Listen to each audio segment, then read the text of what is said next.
Hi everybody, welcome to the Scott Show. We are here talking about WWE Smackdown as it just got done just a few minutes ago.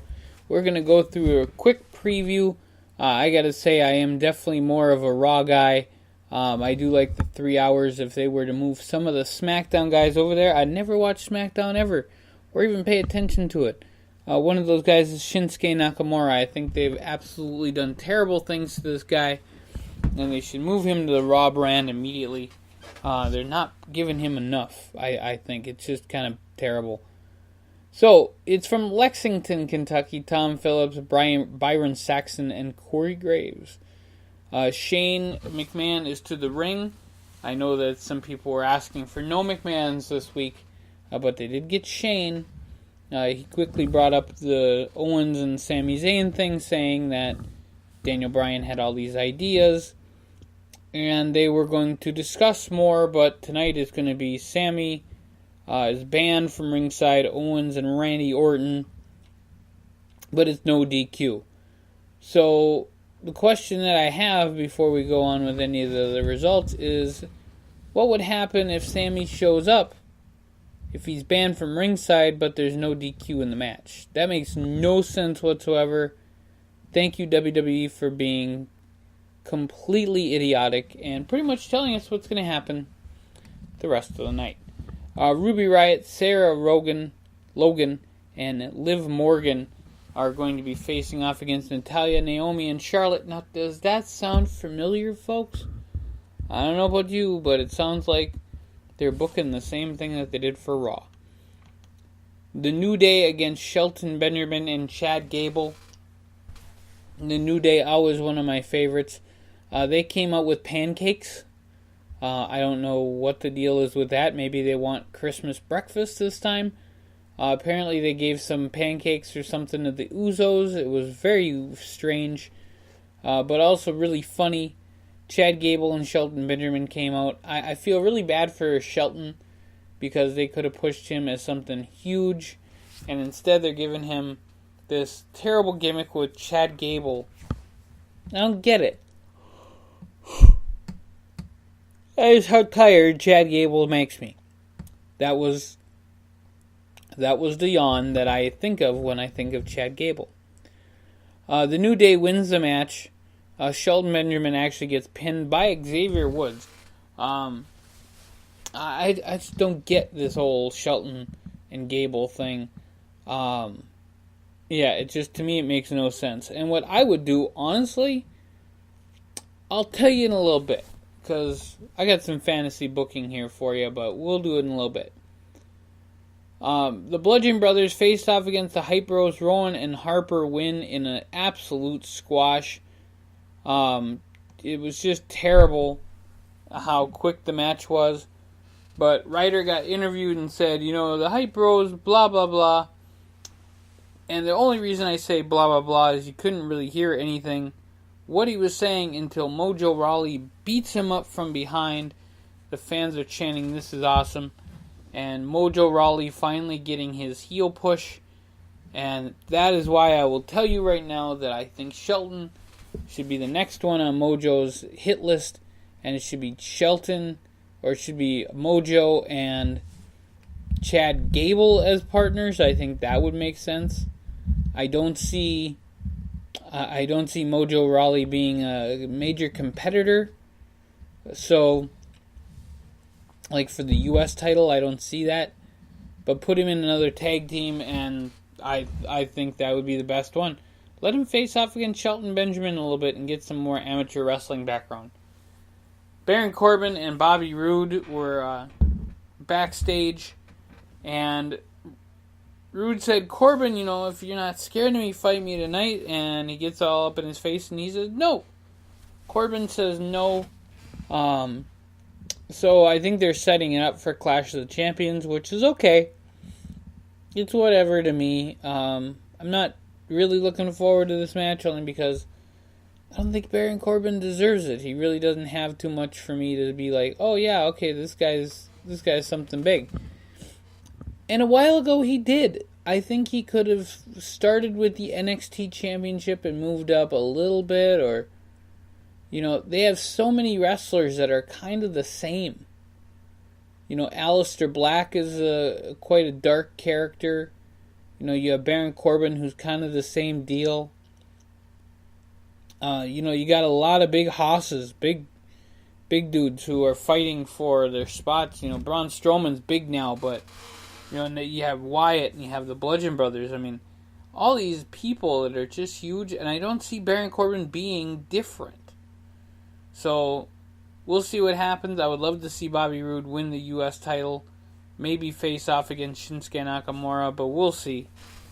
You had a 2-on-1 handicap match with AJ against the Singh brothers. Now, why on God's green earth are you taking one of the most phenomenal wrestlers, and yes, I said that for a reason, AJ Styles, and getting him out there against the Singh brothers? Who cares about this match? I don't. You know what's going to happen. They're not going to job out AJ freaking Styles. So, of course, AJ wins, hits a Super Styles Clash, pins them both. Now, they look terrible. They can go to 205 Live, but what are they going to do? Beat Enzo Amore for the title and then give it back to him the next week? Makes no sense. I don't mind seeing them with Jinder, but, I think there's so much more they can do with these guys instead of just jobbing them out in a 2-on-1 freaking handicap match. I hate handicap matches, I really do. You probably never see those in TCW Fantasy Wrestling, and if you do, there's obviously a good reason, but you never probably will, because I don't think I've ever booked one and ever will. Handicap matches to me are so stupid, because it makes everybody in there look weak.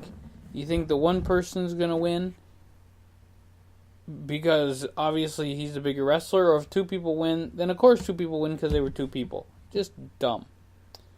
Ruby Riott and Sarah Logan and Liv Morgan were backstage.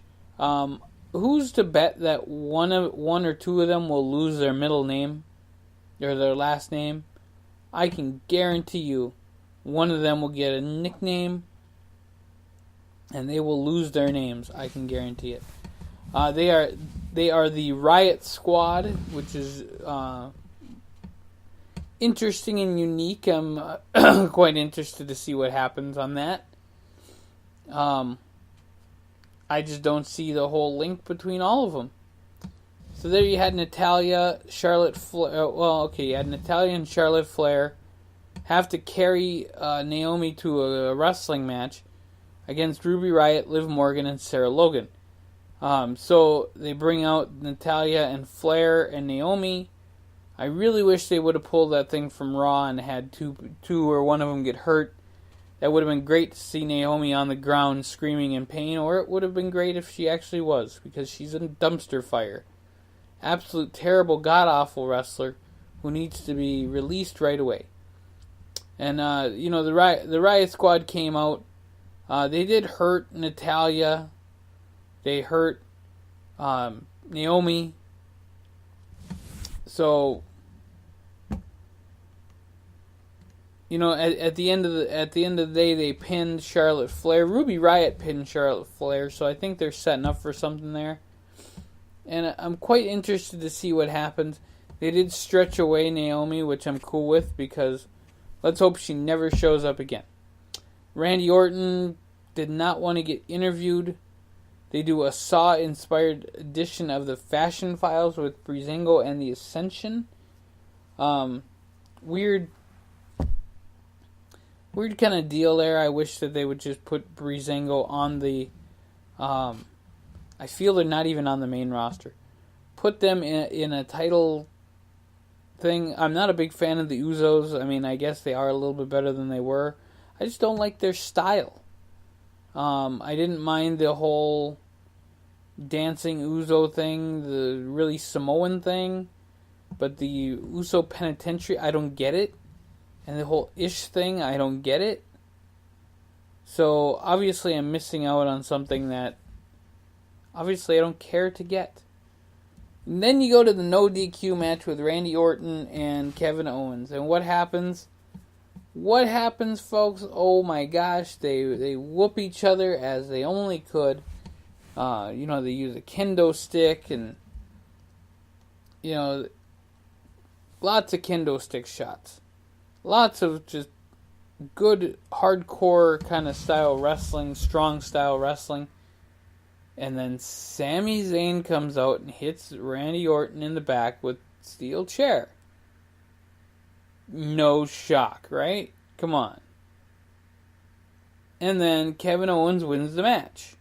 So Sami Zayn, in a no DQ match, goes in, even though he's banned from ringside, but he's not banned from ringside because there's no disqualification, so you couldn't DQ anybody if he came out.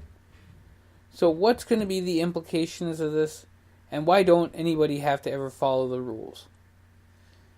I'm not at all interested about seeing the whole Shane and Daniel Bryan thing, unless Daniel Bryan comes out and wrestles, which I don't think will happen. If he does that, hey, that's cool, but I think the setup is still stupid. You're using Owens and Zayn as cannon fodder for something that is the Daniel Bryan thing, and I don't like it. So, SmackDown to me was SmackDown, and no Shinsuke Nakamura, which I'm still mind-numbingly blown from the fact you have the guy who was one of the aces of New Japan, the multiple-time Intercontinental Champion in the IWGP, and he doesn't show up on SmackDown. Put him on Raw. Get rid of the freaking brand split and eliminate some of these people, or have the brand split, but, take some of the wrestlers that we don't even want. Take Jason Jordan for Shinsuke Nakamura, would love you forever. I would probably buy that Kurt dated a Japanese chick and Shinsuke Nakamura as his kid than Jason Jordan. So, folks, that has been the WWE Smackdown Recap with my lovely commentary. As always, you can tell I'm in a great mood today. But we will see each other again very soon here on the Scott Show podcast. 8 o'clock every morning we do the Scott Show wake-up call. You guys have fun, and we'll catch you here real soon. And by the way, folks, remember, this is the Scott Show podcast, and it is the people's podcast. You ever want to hear anything, give me like, share, subscribe, get any comments. Make comments, argue with me if you want to, whatever you want to say. It's a free country, and that's why I have the Scott Show. Have a great day, folks, and we'll catch you real soon.